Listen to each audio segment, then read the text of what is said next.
Jangan lupa like, komen, subscribe, share YouTube-nya SMP Muhammadiyah 57 Medan. Assalamualaikum warahmatullahi wabarakatuh. Bertemu kembali dalam pembelajaran Bahasa Indonesia bersama Ibu Lesriana Lestari.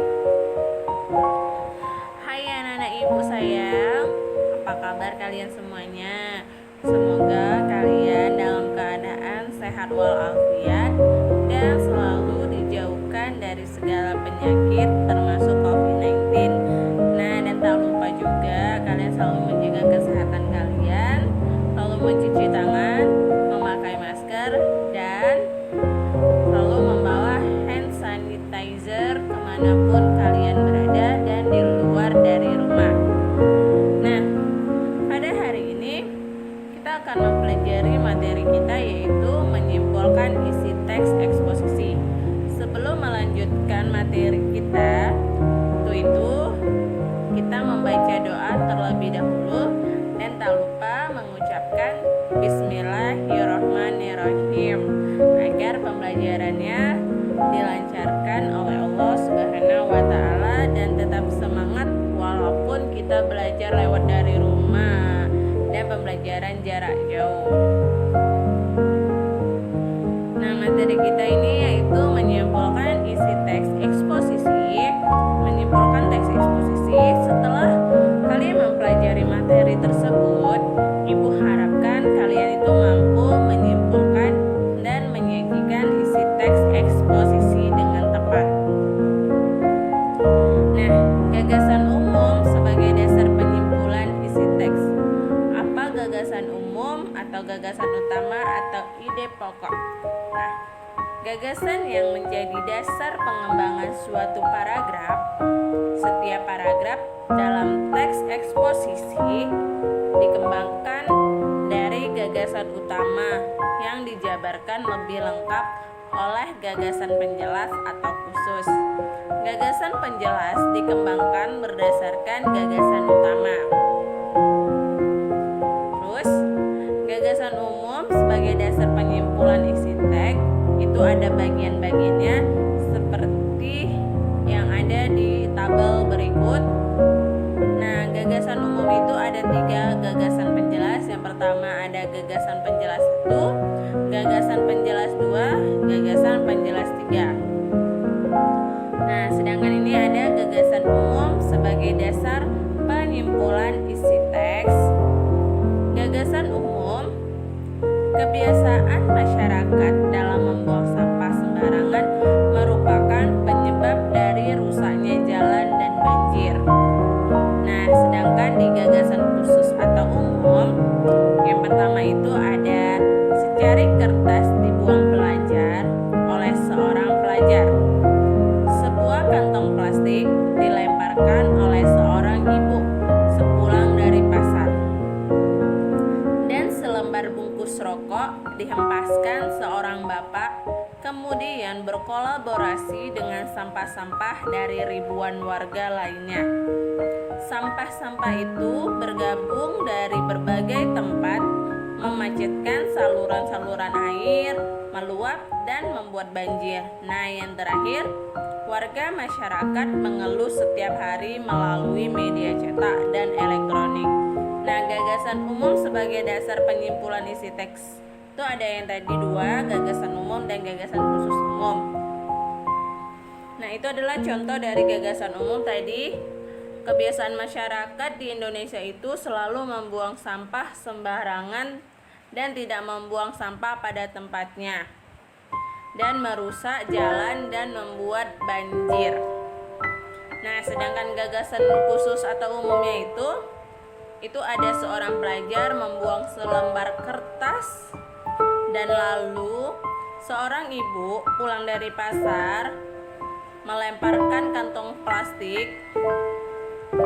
Lalu dengan seorang bapak melemparkan juga bungkus rokoknya, kemudian berkolaborasi dengan sampah-sampah dari ribuan warga lainnya dan mengakibatkan sampah tersebut mengumpul dan membuat saluran-saluran air itu menjadi gumpal, meluap dan lalu membuat banjir seluruh kota.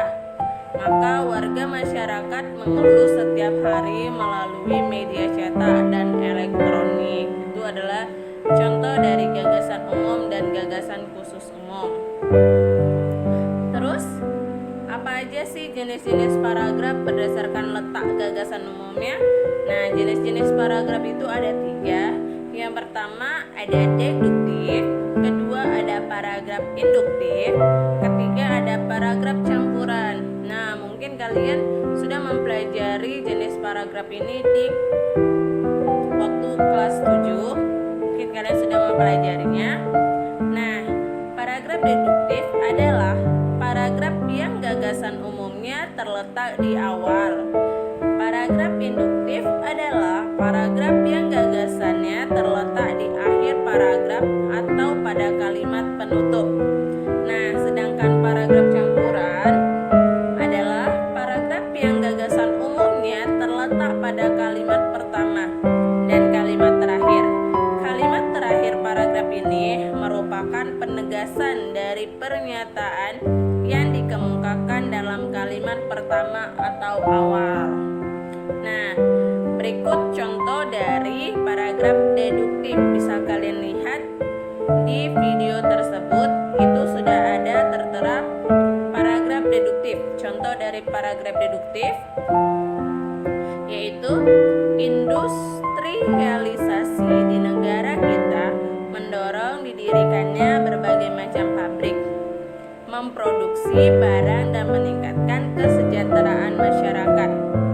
Pabrik-pabrik itu memberikan lapangan kerja kepada ribuan tenaga kerja, baik yang berasal dari masyarakat di sekitar pabrik maupun di luar daerah.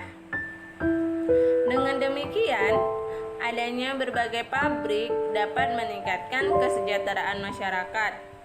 Di samping itu, aneka barang yang diproduksi oleh pabrik-pabrik tersebut telah meningkatkan ekspor non-migas serta menghasilkan devisa bagi negara.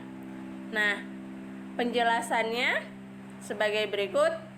Paragraf di samping memperlihatkan kalimat pertama atau awal, merupakan kalimat yang mengandung gagasan umum.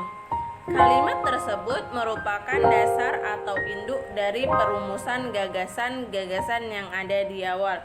Nah, contoh kalimat dari deduktif itu adalah paragraf atau kalimat pertama atau awal. Itu menjelaskan. Nah, sedangkan dalam paragraf tersebut bahwa pembangunan pabrik disebabkan industrialisasi. Industrialisasi dapat memberikan lapangan kerja, meningkatkan kesejahteraan masyarakat, meningkatkan ekspor non-migas, serta menghasilkan devisa negara. Nah, itu positifnya kenapa industrialisasi itu dibangun dan memberikan lapangan pekerjaan bagi masyarakat, meningkatkan kesejahteraan mereka. Lanjut di paragraf induktif. Nah, di paragraf induktif juga ada contohnya dan penjelasannya. Nah, contohnya itu gerakan pencinta alam dengan dasar lingkungan sehat telah dimulai menggejala di kalangan remaja. Tidak sedikit perkumpulan pencinta lingkungan yang anggotanya terdiri atas pelajar, baik itu pelajar SMP, SMA maupun para remaja dari lingkungan pesantren. Keberanian untuk melakukan penelitian ilmiah semakin meluas, khususnya di tingkat SMA. Fenomena semacam ini merupakan bukti bahwa remaja pada tahun-tahun ini tidak selalu bernilai negatif. Nah, penjelasannya, paragraf di samping mengungkapkan gagasan bahwa remaja tidak selalu bernilai negatif. Nah, diisi paragraf induktif itu paragraf apa? Ya benar, induktif itu adalah paragraf terakhir. Nah, jadi gagasan tersebut terdapat dalam kalimat terakhir. Kalimat-kalimat sebelumnya merupakan bukti yang menunjukkan fenomena positif kiprah remaja. Jadi, gerakan pencinta alam itu tidak hanya dipandang negatif tetapi juga positif di kalangan remaja pada saat ini. Lanjut, yang terakhir, contoh berikutnya itu adalah paragraf campuran. Paragraf campuran bisa kalian lihat contohnya dan penjelasannya. Dan contohnya itu ada, saya berkeyakinan kalau Indonesia memfokuskan diri pada sektor agrobisnis, tidak ada negara lain yang mampu melindungi kita. Memang masalah himpitan ekonomi yang sedang berlangsung telah mengoreksi nilai tukar kita. Dalam hal ini, pemerintah tidak perlu memaksa rupiah menguat. Akan tetapi, biarkan mekanisme pasar menemukan keseimbangannya. Pemerintah harus menyesuaikan diri terhadap nilai tukar yang ada, yakni sektor agrobisnis.